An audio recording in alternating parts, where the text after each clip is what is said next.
Assalamualaikum warahmatullahi wabarakatuh. Pagi ini kita melakukan bincang kembali dengan tema yang berbeda. Kalau kemarin kita bicara tentang perempuan dan anak ya, Pak Agung ya. Pagi ini kita akan bicara tentang permukiman dan sudah hadir di tengah-tengah kita Mbak Meli. Kepala bidang apa Mbak? Kawasan pemukiman. Jadi Mbak Meli ini Sri Kandinya Kabupaten Cirebon yang mengurusi permukiman di wilayah Kabupaten Cirebon.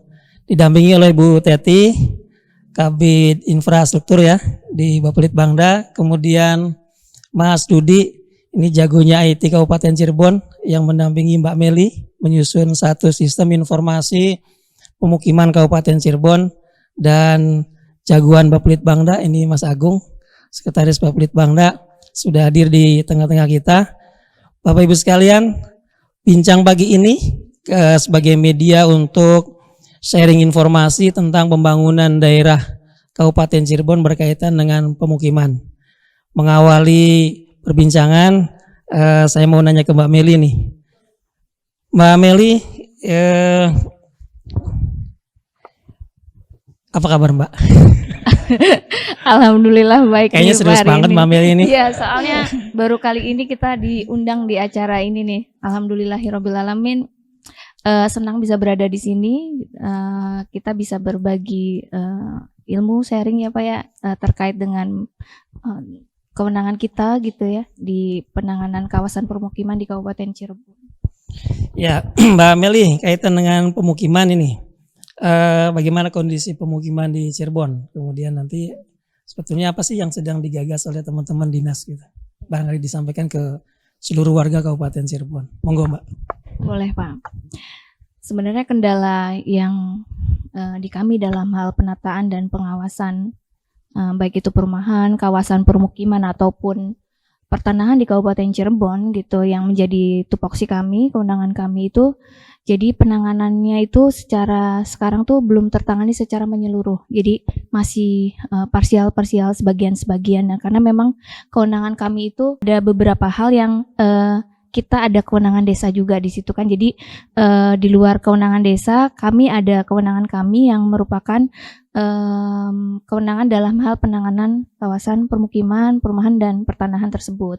Gitu. Kemudian dikarenakan belum tertangani tadi secara menyeluruh, kita juga itu ada beberapa hal faktor yang memang menjadi permasalahan gitu, terutama adanya keterbatasan data gitu. Jadi berawal dari keterbatasan data yang memang menjadi permasalahan ya buat kami gitu, dan itu memang beban kita di pemerintah karena memang dalam hal untuk penentuan perencanaan ataupun penataan ke depan gitu kita base data kitanya kurang memadai. Akhirnya berawal dari situ kita pun berinisiasi gitu Pak, berinovasi untuk membuat sistem informasi manajemen tentang perumahan, kawasan permukiman dan pertanahan di Kabupaten Cirebon yang insya Allah menjadi solusi agar penanganan, penataan dan pengawasan perumahan, kawasan permukiman dan pertanahan di Kabupaten Cirebon itu bisa berjalan dengan baik gitu. Dan insya Allah dengan adanya data yang lebih valid lagi gitu, akhirnya kita bisa untuk pengajuan ke depannya Pak. Jadi kalau istilahnya kami tuh ngamen Pak, ngamennya kami ke baik itu ke pemerintah pusat, pemerintah provinsi ataupun sumber dana pendanaan lainnya gitu. Jadi insya Allah dengan adanya Simperkim ini menjadi solusi bagi kami gitu. Itu Pak. Wih, keren nih. Dinas Pemukiman keren melakukan satu inovasi untuk mencari solusi ya akibat keterbatasan sumber daya yang ada. Bu Teti, di sisi makro ini ya Bu Teti, gimana nih Bu yang dilakukan oleh teman-teman Kimrum nih untuk penataan pemukiman? Monggo Bu Teti. Ya baik Pak Dangi, terima kasih. Apa yang tadi disampaikan oleh Ibu Melinita, memang itu menjadi kendala di kita. Kendala di kita di Bapeda secara makro kita kan membutuhkan data-data. Selama ini mungkin data-datanya mungkin belum cukup akurat ya Bu Melia. Dengan adanya Simperkim ini kita harapkan teman-teman di DPKPP itu punya database yang memang akurat. Nah itu yang kami inginkan, karena tadi seperti disampaikan Ibu Melinita terkait dengan usulan baik itu ke pemerintah provinsi, ke pemerintah pusat, itu sangat membutuhkan database yang akurat. Nah ini dengan adanya Simperkim, saya berharap dan saya insya Allah yakin ya, kita ke depan akan mudah-mudahan mendapatkan dari banjir anggaran ya, dari pusat maupun dari pemerintah provinsi, karena pasti yang dituntut itu data. Dan kami melihat di sini di PPKP udah mengawali seperti ini. Kami juga mungkin di bidang infrastruktur dengan beberapa ampuan kita juga menginginkan mempunyai database di masing-masing perangkat daerah itu data yang akurat. Saya kira itu Pak. Oke, makasih Bu Teti. Geser dong ke Mas Dudi ini. Sebagai tim IT-nya Dinas Pemukiman, teknisnya kayak gimana Mas? Simperkim nih, barang apa sih gitu atau sejenis apa gitu? Makhluk gaib atau apa gitu ya, sehingga ini masyarakat bisa memahami, oh ya ternyata Simperkim itu bisa diakses oleh warga gitu. Baik. Dan mudah gitu kira-kira. Monggo Mas. Baik, terima kasih Pak Kabang. Seperti yang tadi disampaikan oleh Bu Kabid bahwa pada poinnya pembangunan kita butuh data. Dan semua data yang ada di situ kita harapkan nanti bisa ditampung di Simperkim kali ini. Jadi di Simperkim kali ini kita aplikasinya sih web based Pak. Jadi masyarakat nanti bisa melihat secara luas yang memang dia bisa melihat di situ ada sebaran untuk perumahan kumuh, pemukiman kumuh sampai dengan lingkungan hunian ke depannya. Nah, yang lebihnya dari Simperkim kali ini, kalau biasanya orang develop aplikasi itu ketika butuh data hanya titik saja. Nah, kita sekarang bikin lagi dalam bentuk luasan poligon. Jadi kita akan kelihatan tuh. Misalkan pemukiman kumuh itu dekat sumber itu di mana sih? Ternyata di samping atau di mana kan kelihatan tuh. Nanti sebarannya. Nah, itu nanti juga akan bisa menghitung walaupun tidak real secara luasannya. Nanti ketika dikumulatif ditarik menjadi satu data kabupaten akan kelihatan. Oh, perumahan kumuh kita tuh ada berapa hektar sih? Nah, mungkin nanti dari data-data itu ataupun data-data yang lainnya. Jadi di situ karena banyak ada perumahan kumuh, pemukiman, kawasan pemukiman, rumah komersial, semuanya kita data di situ. Jadi sebarannya nanti ada bersifat map, ada bersifat titik gitu kan, sehingga nanti bisa ketemu nilai berapa sih yang dibutuhkan dalam intervensi program ke depannya Pak. Nah gitu kan. Dan data itu juga bisa diakses oleh masyarakat. Satu sisi tentang Rutilahu juga kita input di sini. Diharapkan nanti ini menjadi satu data dalam penanganan Rutilahu ke depan. Karena nanti bisa diakses oleh desa-desa juga Pak, permohonan dan lain sebagainya yang coba kita integrasikan nanti dengan sistem hibah bansos ke depannya. Jadi satu datanya itu akan berjalan. Kurang lebihnya seperti itu Pak Kaban kan gitu. Keren. Mas Dudi, kalau rumah saya nih misalnya, ya. Bisa nggak terdetek dari sistem yang itu, yang Simperkim ini? Kalau nanti dimasukin datanya sangat bisa. Oh bisa ya? Bisa dong Pak. Berarti nggak ada warga Cirebon yang rumahnya tidak bisa terdetek ya? Bisa banget. Yang penting diinputkan datanya. Nanti kita bisa lihatkan di situ kepemilikannya siapa atau siapa dan lain sebagainya. Bisa banget diinputkan di situ. Yang penting memang itu datanya. Bagaimana kita collecting data dengan tepat. Itu yang menjadi PR kita saat ini gitu kan. Sebagai karena Simperkim ini hanya toolkit Pak. IT ini kan hanya toolkit untuk membantu bagaimana wise atau kebijakan dari pemerintah Kabupaten Cirebon dalam permasalahan perumahan dan pemukiman mungkin akan gitu. Keren banget ini. Ya. Tapi Mas Dudi, syarat teknis nih kan tidak semua orang bisa bicara IT ya. Ya. Kira-kira ngentri kemudian mengakses tools ini gampang nggak kalau sampai ke desa gitu? Oh, gampang banget. Jadi karena memang ada beberapa bagian ya. Ada memang wilayah bagian administrasi untuk adminnya di kabupaten. Kemudian ada juga untuk desa sebagai penginput data Rutilahu. Ada juga bidang-bidang tertentu yang boleh mengakses datanya. Jadi fiturnya nggak kita buat mudah. Jadi karena kan kita hafal, end user itu tidak mau sulit biasanya Pak. Iya. Mungkin dengan 1-2 kali training kayaknya sih sangat bisa. Jadi sangat possible banget lah, tidak ada yang sulit gitu kan. Yang penting mau tidak nanti desa atau siapapun menggunakan alat ini untuk menyimpan data tentang perumahan pemukiman. Itu PR-nya Pak, gitu aja. Bisa di ini nggak Mas, diuji cobakan atau apa gitu? Bisa banget. Bisa tampil ya nanti. Bisa nampil. Nanti di kita bisa demokan, bisa Bisa dibuka juga nanti di simperkim.dpkpp.cirebonkab.go.id. Itu sudah live tuh. Buka di handphone juga sudah bisa Oh, nanti. sudah Sudah bisa ya. Play Store ya. Sudah bisa nanti seperti itu. Oke. Wah, keren nih. Nanti kita cobain deh. Baik, ya, Mas Edi ya. Baik, Pak. Bergeser ke Mas Agung. Mas Agung, kan Bapelitbangda itu berfungsi untuk bicara koordinasi dan lintas sektor. Nah, kira-kira Simperkim ini kalau disambungkan dengan program Rutilahu, kemudian PBB kayak gitu ya, pajak bumi dan bangunan, kemudian kondisi sanitasi dan seterusnya, kira-kira yang berkaitan dengan pemukiman seperti apa nih Mas Agung? Boleh dong diceritakan sinkronisasinya mau seperti apa nih? Makasih Pak Kaban, ini luar biasa pertanyaannya. Kayaknya bukan cuma narasumber nih, saya juga internal Bapelitbangda agak mencari kira-kira jawaban yang pas apa nih untuk Pak Kaban. Luar biasa pertanyaannya. Menarik ya diskusi hari ini kaitan dengan Simperkim, Sistem Informasi Manajemen Perumahan Pemukiman, kawasan pemukiman. Pertanyaan Pak Kaban, kita bisa awali dengan pertama bahwa memang secara semangat kita Kabupaten Cirebon sejak 2017 kalau nggak salah itu sudah dijadikan salah satu kota menjadi program menuju 100 kota smart city di Indonesia. Keren Cirebon kabupaten ini.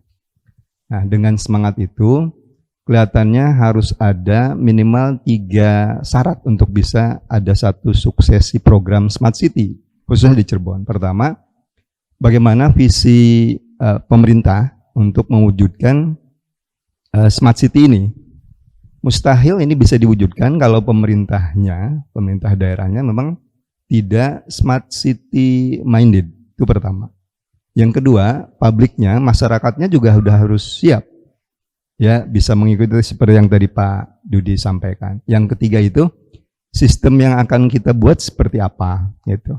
Jadi Simperkim itu, indikator suksesnya itu nanti ini sistem akan bisa digunakan tidak, Pak Kaban sampaikan, yang simple, yang sederhana, yang mudah gitu. Masyarakat akan bisa mengakses itu minimal. Oh ya, ini kawasan ini nih yang kawasan pemukiman ini memang pas kalau diintervensi oleh pemerintah, karena disinilah justru letak kejenuhan kondisi perumahan atau pemukiman yang kumuh dan lain sebagainya, yang kotor, sanitasinya kurang, pengolahan sampahnya mungkin enggak baik gitu. Nah, itu terhimpun dalam satu sistem informasi. Kira-kira pihak-pihak mana saja yang bisa kita libatkan, Pak Kaban sampaikan. Saya kira ini kesempatan emas ya buat kita menyambungkan para pihak yang bisa berpartisipasi aktif di pengembangan sistem ini sekaligus konkret dalam pelaksanaannya. Kalau kita bicara pemukiman itu, manusia itu tinggal di satu lahan, hamparan atau tanah. Jadi mustahil kita tidak bekerja sama dalam penyampaian data informasinya dengan teman-teman yang menyiapkan ketersediaan lahan nih, sektor pertanahan. Baik itu BPN ataupun di internal Kimrum juga saya kira ada sektor yang menangani pertanahan, itu pertama. Yang kedua, kaitan dengan ke depan ketika orang itu tadinya kan ini kan nantinya akan ada peningkatan status secara sosial ekonomi. Bahkan kami berpikir harusnya penyediaan kawasan pemukiman yang sehat, yang bagus itu kita tidak hanya berhenti di satu segmen ekonomi, Pak Kaban. Harusnya semua warga Kabupaten Cirebon dia mendapatkan hak bertempat tinggal, bermukim yang layak, itu dijamin undang-undang. Nah, soal kualifikasi persyaratannya ya kita yang akan nanti bikin solusinya yang kreatif, yang intinya mereka harus mendapatkan itu gitu. Jangan sampai misalnya ketika saya tidak hidup layak misalnya, kemudian ya saya tidak pernah terakses oleh program rehabilitasi rumah layak huni. Karena salah satu syaratnya adalah saya harus punya sertifikat tanah. Nah, itu yang harus kita terobos ke depan. Nah, selain BPN, Agraria, saya kira teman-teman dari yang rumpun yang bisa menggali pendapatan asli daerah, Pak Kaban. Bagaimana PBB itu nanti akan berubah, sektor-sektor ini akan bisa ditingkatkan. Saya kira teman-teman Bapenda juga bisa mengakses ini. Sebetulnya banyak yang bisa kita libatkan, tapi saya kira yang paling utama adalah bagaimana kita penyiapan tadi ya, setelah sistem kita buat, pemerintah punya rencana aksi seperti ini, bagaimana masyarakat kita siapkan secara cepat untuk bisa mengoperasikan Simperkim ini. Apa kabar? Oke, Mas Agung makasih nih. Jadi memang nanti bisa digunakan untuk banyak pihak lah kira-kira gitu ya. Kembali ke Mbak Meli deh. Mbak Meli, ini kan di Kabupaten Cirebon banyak sekali sistem yang dibuat nih oleh teman-teman perangkat daerah. Di Perkim sudah ada nih Simperkim. Kira-kira langkah apa yang sedang dirancang oleh teman-teman dinas agar Simperkim ini bisa digunakan lah, bisa operasional sampai ke tingkat desa gitu. Langkah yang sedang disusun oleh teman-teman agar kami di perencanaan berikutnya itu bisa menjadi rujukan ya Bu Teti ya. Oh ini loh Simperkimnya begini gitu. Tapi sudah operasional kira-kira. Monggo Mbak Meli. Baik Pak. Jadi kalau yang sedang kami lakukan itu salah satunya untuk mendukung isi daripada Simperkimnya itu sendiri Pak. Jadi yang sedang kita lakukan adalah kemarin itu sudah kita survei data-data terkait dengan rumah tinggal tidak layak huni gitu. Jadi nanti rumah tinggal tidak layak huni itu menjadi database kami dalam hal nanti penentuan ke depan yang kita bantu itu siapa, dan itu datanya sudah insya Allah lengkap Pak sampai dengan tag tag lokasi. Dan kedepannya juga kami ingin membuat salah satu data secara digital gitu Pak, yaitu namanya data infrastruktur desa. Insya Allah launching tahun depan kita laksanakan. Jadi nanti ada desa itu infrastrukturnya sudah secara digital, bukan cuman tentang rutilahunya saja Pak, tapi dari berbagai faktor yang terutama 7 indikator yang kewilayahan kumuh Pak, kawasan kumuh, yaitu ada faktor rutilahunya, kemudian jalan lingkungan, drainase, sanitasi, air minum, kemudian persampahan dan pemadam kebakaran. Nanti data tersebut ada satu desa digital yang kita inginkan semuanya udah berbasis sistem informasi geografis Pak gitu. Jadi insya Allah kedepannya kita terus berinovasi gitu untuk karena gunanya data itu banyak hal Pak. Kita dengan hal tersebut jadinya kita kalaupun ada permintaan dari permintaan untuk pengajuan proposal ataupun lain tuh kita mudah gitu untuk mencari ataupun menggunakan data tersebut Pak. Oke, keren ini Mas Dudi. Saya loncat dulu ke Mas Dudi ya, Bu Teti ya. Kalau gambaran di tingkat desa nih Mas Dudi ya, kan ada RT RW ya, ada ketua rukun warga dan ketua rukun tetangga. Dan Pak RT dan Pak RW ini diberi insentif oleh dana desa, dari dana desa APBDes ya, dari APBDes ada insentif bulanan gitu. Apakah nanti bisa diberdayakan untuk menjadi bagian dari petugas yang mengentry database tentang perumahan?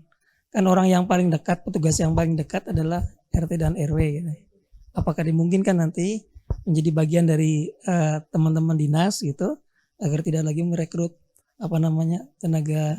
tenaga yang lain gitu. Kita manfaatkan yang itu. Gimana Mas Edi? Sangat mungkin sekali Pak. Mungkin ya? Iya sangat mungkin sekali. Gimana teknisnya nanti gimana Mas Edi? Nanti paling kita buat akses untuk mereka. Nanti kewenangannya mereka menginputkan data apa. Nanti di situ kan privilege-nya kita pisah. Jadi hak aksesnya apa aja sih yang boleh diakses oleh RT, RW gitu kan gitu. Nah nanti kita buatkan aksesnya. Kemudian fitur apa yang boleh diakses. Nah nanti tinggal di-create aja usernya.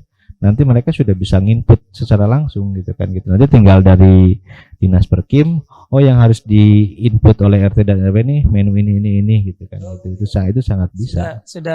Harus dibuat oleh Kimrum ya? Iya betul, harus dibuat oleh Kimrum. Okay. Karena kan pemegang adminnya ada di Kimrum kan gitu. Mas Dudi, di sistem ini bisa nggak ketahuan? Misalnya saya nih, saya pernah menerima program bantuan dari pemerintah apa saja gitu. dari sistem ini ketangguhan nggak? Sekarang ini memang belum dibuatkan fitur untuk itu. Oke. Tapi kalau saya lihat di Dinsos tuh kan ada tuh Pak, ada salah satu data tentang PKS tuh. Itu bisa disambungin, kalau bisa nick-nya dimasukin udah sinkron data, kayaknya bisa ketarik nanti ke Sudah sini. bisa diintegrasikan. Bisa diintegrasikan, Wah, keren bisa banget. banget gitu kan gitu. Termasuk yang data P3KE yang kemarin sempat rame, kalau mau Iya. ditarik ke sini juga sangat bisa banget. Wah. Yang penting single identity itu yang perlu. Kalau rumahnya by nick, ya udah nick itu pasti sudah bisa keterima. Kita misalkan satu rumah muncul nicknya, kemudian kita bisa melihat data tentang bantuan apa saja, Iya. termasuk yang dapat bantuan dari si Pepek juga apa, kan bisa dilihat dari situ. Wah, keren nih. Bisa banget itu integrasinya. keren. Yang penting identity number nick-nya memang itu dipakai, itu sangat bisa Pak. Oke. Gitu. Oke, makasih Mas Rudi. Berarti Oke. memungkinkan ya? Sangat mungkin Karena Pak, ini nggak ada yang memang nggak mungkin. dibuat mudah ya. Betul. Untuk, Karena warga produsen yang- datanya dari kita juga Pak. Oh, Produsen iya, datanya kan di kabupaten, jadi saya Iya, pikir nggak ada yang susah loh untuk menarik data-data itu kan gitu. Iya. Bu Teti, ke depan Bapelitbangda akan membuat apa nih kalau sudah Simperkimnya sudah oke, kemudian tadi terintegrasi, kemudian nanti perencanaan makronya kita mau sambungkan ke unit apa gitu. Seperti apa perencanaan kita, Bu Teti? Baik Pak, mungkin menarik ya kalau kita lihat ini Simperkim ini. Mungkin pertama dulu Pak, tadi ya masalah data. Kalau ini kan tools ya, tools. Mungkin data ini yang sangat-sangat dibutuhkan dan mungkin perlu berprogres nih Pak. Kalau menurut saya ini harus sampai kapan sih kita menyelesaikan data ini dulu Pak? Oke. Ya, karena kalau tidak dikasih jadwal rentang berapa lama, mungkin kita nggak jadi-jadi nih, gitu ya, Bu Meli. Barangkali juga mungkin, dalam waktu setengah tahun misalkan data ini harus selesai. Karena kalau saya lihat tadi seperti Mas Dudi sampaikan bahwa kita juga bisa meng-hire tenaga-tenaga dari RT, RW dan seterusnya. Dan kalau menurut saya lihat sepintas dari Simperkim ini isinya itu banyak sekali ya. Jadi ada rutilahunya, ada PSU di permukiman dan sebagainya. Nah itu kalau menurut saya itu Pak harus diisi dan itu butuh waktu dan itu juga butuh tenaga. Nah alangkah baiknya itu di manage kapan harus selesai. Karena saya kira itu membutuhkan waktu SDM ya. Dan mungkin ada pembagian tugas juga barangkali tadi mana yang dengan di-hire oleh RT RW kemudian oleh dari Kimrum sendiri mungkin Mbak Melia seperti itu. Nah untuk ke depan mungkin kita bisa integrasikan dengan yang lain Pak. Mungkin kita juga di PUTR ada bidang sanitasi dan sanitasi air bersih dan seterusnya itu juga bisa kita integrasikan karena di sana juga stunting ya, kemudian kumuh ya, air bersih, kemudian juga sanitasi. Dan itu memang satu bersinergi. Jadi kalau dengan aplikasi ini nanti mungkin PUTR ini mau buat apa yang kira-kira bisa terkonek juga dengan kegiatan ini. Nah, itu mungkin yang kita harapkan salah satunya menjadi menyelesaikan masalah kita di Kabupaten Cirebon. Jadi mungkin ke depan kami juga nanti dengan sudah selesainya ini seperti apa, kita bisa sowan ke PUTR sanitasi khususnya. Yuk kita sama-sama buat juga aplikasi yang kira-kira bisa menyelesaikan masalah stunting, masalah mungkin BAB yang masih yang masih di mana-mana ya belum terselesaikan. Nah itu bisa juga dengan dinas kesehatan dan seterusnya. Saya kira bisa Pak. Kita coba nanti setelah ini mudah-mudahan bisa oleh PUTR juga diambil apa yang bisa menjadi ampuhan mereka. Nah kita buat aplikasi yang mendukung itu. Itu Pak. Kayaknya Bu Teti ngegaspol ini semangat banget. Satu spirit yang sangat luar biasa. Serikandi Bapelitbangda ini inginnya kenceng aja nih Mas Agung. Aduh, menjadi satu satu kesatuan lah gitu ya, sebagai fungsi koordinasi dan fasilitas perencanaan. Saya kira nggak salah juga nih Bu Teti. Kita bantuin teman-teman Kimrum ya, agar nanti aplikasinya bisa toolsnya bisa operasional di lapangan dan bisa bermanfaat untuk masyarakat gitu. Transparansi menjadi bagian spirit kita ya, untuk menginformasikan kepada masyarakat bahwa pemerintah itu tidak diam gitu, tapi melakukan langkah-langkah inovasi bermanfaatan untuk masyarakat. Bapak Ibu sekalian, mengingat waktunya terbatas, sebagai closing statement nih, saya minta Mbak Meli apa sih harapannya yang untuk tahun-tahun ke depan sehingga nanti kinerja teman-teman Dinas Kemrum bisa optimal ya. Monggo Mbak. Baik Pak, terima kasih. Kedepannya untuk harapan kami yaitu dengan adanya Simperkim ini, dengan data yang sudah ada yang kita susun gitu, kita datanya disusun secara bertahap Pak. Tadi baru hanya Rutilahunya saja gitu, 196 desa, kelurahan. Nanti kedepannya insya Allah terus bertambah, dan mengenai target sampai kapan, insya Allah kita perbaharui terus datanya gitu, tambah terus isian datanya, dan data ini insya Allah kan dengan rapi Pak secara digital, ngambil, bisa nyimpan, bisa mengumpulkan data, ataupun ini kita bisa akses gitu untuk pengajuan proposal berikutnya. Dan ini memang butuh peran serta dari masyarakat Pak. Jadi bukan cuman peran serta masyarakat aja, desa ataupun SKPD pengampu dari kewenangan yang terkait dengan kewenangan kami Pak. Contohnya yang tadi Bu Teti sebutkan, yaitu untuk kawasan permukiman yang ada di PUTR gitu, itu pun sangat terkait dengan sanitasi dan air minum. Dan harapan kami ke depannya juga dengan adanya Simperkim ini, peran serta masyarakat bukan cuman updating data saja, tapi juga bisa untuk pengajuan proposal Pak. Karena pengajuan proposal ini kita insya Allah kita integrasikan dengan sistem informasi lainnya yang ada di Kabupaten Cirebon, yaitu contohnya sistem hibah bansos ya. Itu kan sudah ada sistemnya e-bansos. Nanti terkait, jadi data tuh kira-kira desa itu tidak input 2 kali Pak, kan kasihan ya nanti. Makanya inginnya seperti yang ada di dinas sosial. Jadi bila ada yang meninggal ataupun updating data tuh langsung update juga. Jadi kita hal-hal yang kayak gitu bisa terupdate lah gitu ya Pak ya. Kemudian dengan adanya ini, harapan kami yang terakhir, kita terus berinovasi Pak, karena slogan kami di DPKPP itu Cirebon Beberes. Di mana Cirebon Beberes itu bebenah, beberes sampai tuntas Pak. Jadi bukan cuma kawasan permukiman kumuhnya saja, tapi terkait dengan perumahan ataupun pertanahannya Pak. Jadi insya Allah secara menyeluruh tapi bertahap Pak gitu. Ya, makasih Mbak Meli. Jangan sampai Cirebon nggak beres ini. Slogannya Cirebon beberes tapi malah jadi nggak beres. Tapi enggak lah ya. Spiritnya kita akan dukung penuh. Bu Teti, monggo harapan ke depan, kemudian langsung closing statementnya apa? Ya baik, terima kasih Pak Dangi. Harapan kami mungkin untuk Bapelitbangda khususnya tadi dengan adanya data yang sudah mumpuni ya, itu menjadi bahan bekal kita buat mengajukan usulan ke provinsi, ke pemerintah pusat ya. Dengan begitu mungkin kita nanti kebanjiran ini anggaran dari pemerintah pusat dan pemerintah provinsi.